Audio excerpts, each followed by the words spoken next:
Hey everybody, how's it going? Hope you're having a lovely day. So today I wanted to go over something that Salem Techsperts Andy has gone over in some of his videos. This is one of those areas where I 100% agree and also 100% have absolutely no solution, and I wanted to explain it to you.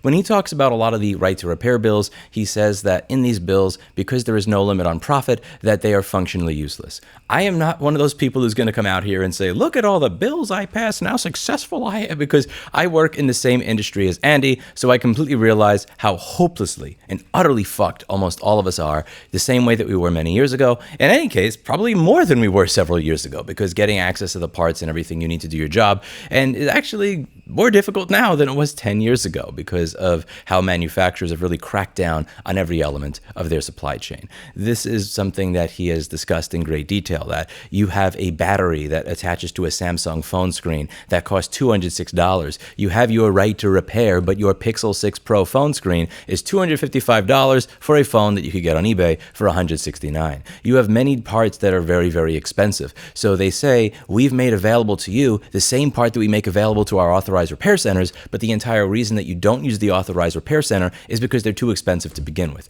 Who cares if the parts are made available if they're insanely expensive? In my activism work, I've realized that the wheelchair right to repair bill that got passed has actually helped people. The tractor right to repair bill that got passed is actually helping people. Ironically, the one for consumer electronics is one of the things I'm noticing is that it's virtually impossible to legislate don't be an asshole. Your warranty must be at least 1 year. That you can legislate.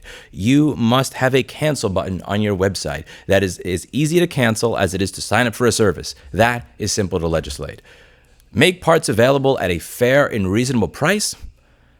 Who the fuck defines fair and reasonable? And this is why I think that what Andy is bringing up as a problem is 100% a problem. He is a smart and intelligent dude, and anybody who looks at any of the parts that have been made available in our industry will very quickly understand why that is an issue.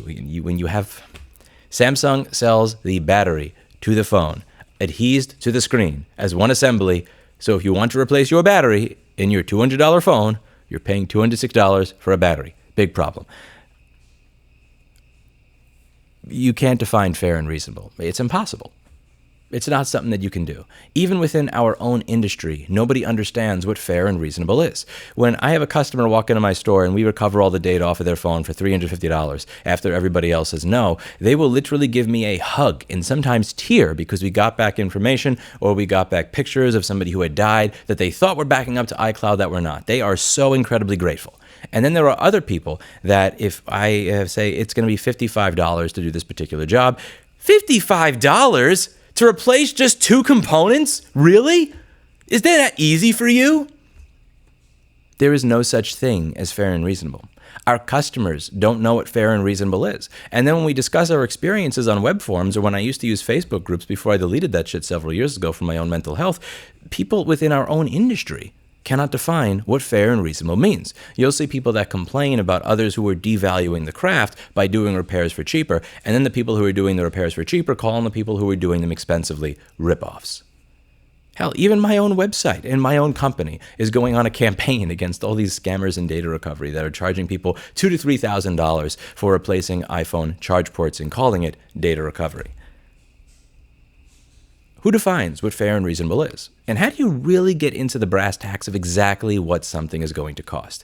If I say that this costs this much money and that you're not allowed to have more than 75 to 150% profit margin, how do I define the profit of that particular thing? How do I define what it costs? Let's say I have, okay, this is the mineral cost of this particular device, but how much research went into it? If I come up with a battery that is a quarter the size of every other battery that is 100 watt hours or something like that, and it cost me $80 billion or something in research, I'm just throwing out a number out of my ass there, to come up with it, even if the mineral cost of that is $80. How do I quantify the cost of that research or build in the factory? Well, you could do it over time if you project how many units you're going to create. So if I paid this much in research, it costs this much in mineral cost, I am going to create, let's say, 100 of this battery. It costs $80 billion to produce the research necessary for the battery, and it's, let's say, $50 in mineral cost. If I'm going to make 100 of that battery, I do my 80 billion divided by 100. You get the idea. There are ways that you can calculate the cost if you know exactly how many you're going to make and everything else,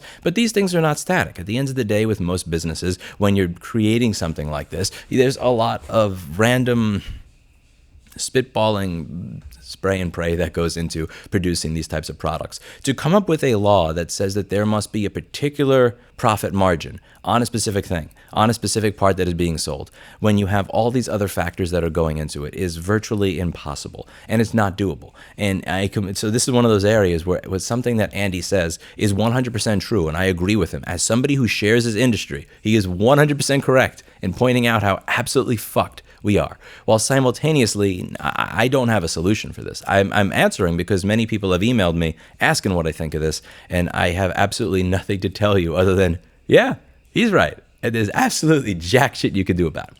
Now, I'm sure many people in my comments are going to say, well, of course you can limit their profits. All you have to do is X. And I guarantee you, for every single fucking person that says that, it will not take longer than 20 seconds to come up with a basic reason or a very, very simple, what's the word I'm looking for here?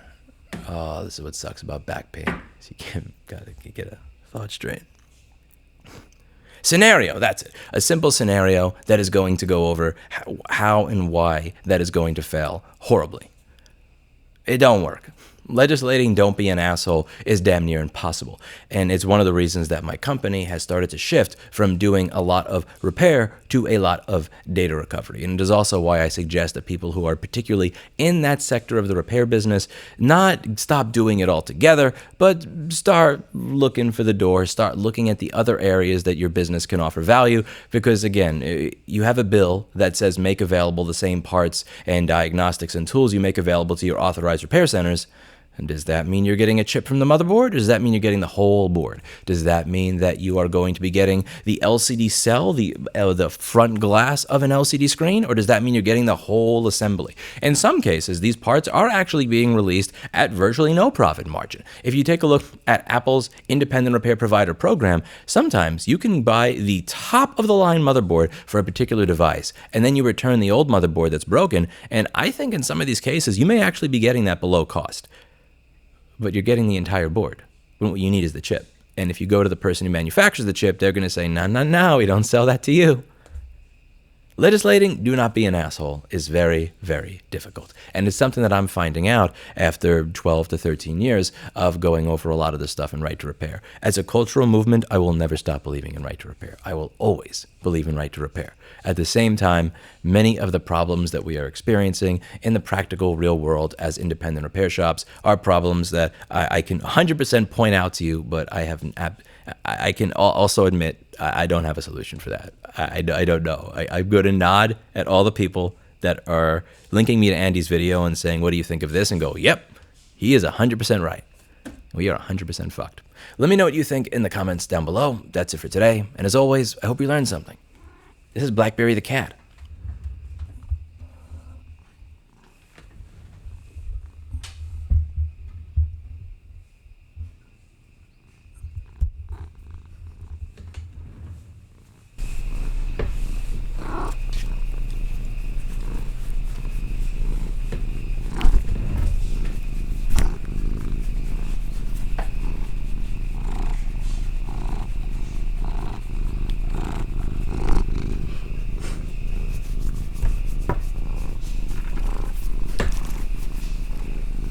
Who's my girl? Who's my little kitty? You're my little kid.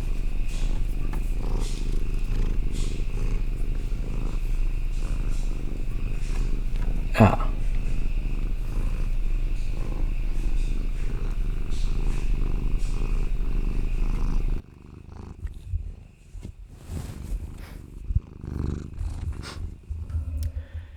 Yeah, anyway, in the example on cost, I realized that some of those numbers I threw out were kind of insane.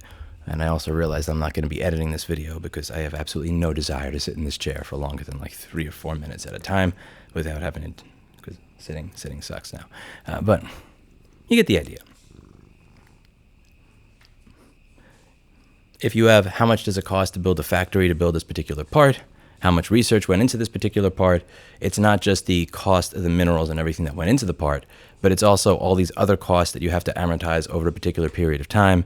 In order to do that and get the exact cost of the part, you have to know exactly how many you're going to make. And this is aside from the fact that nobody can agree on what fair and reasonable actually is. BlackBerry thinks it is fair and reasonable to bite my index finger as hard as humanly possible right after I have fed her a $3 fucking can of Reveal. But I do not think that is reasonable. I think that is painful. That hurts, BlackBerry. You fucking menace. Anyway, see you in the next one. Bye now. Ow. Ow, with the scratchy tongue. Jesus. Ow, you just bit me in the fucking arm. Why? Why? You want me to bite your bicep? Ow!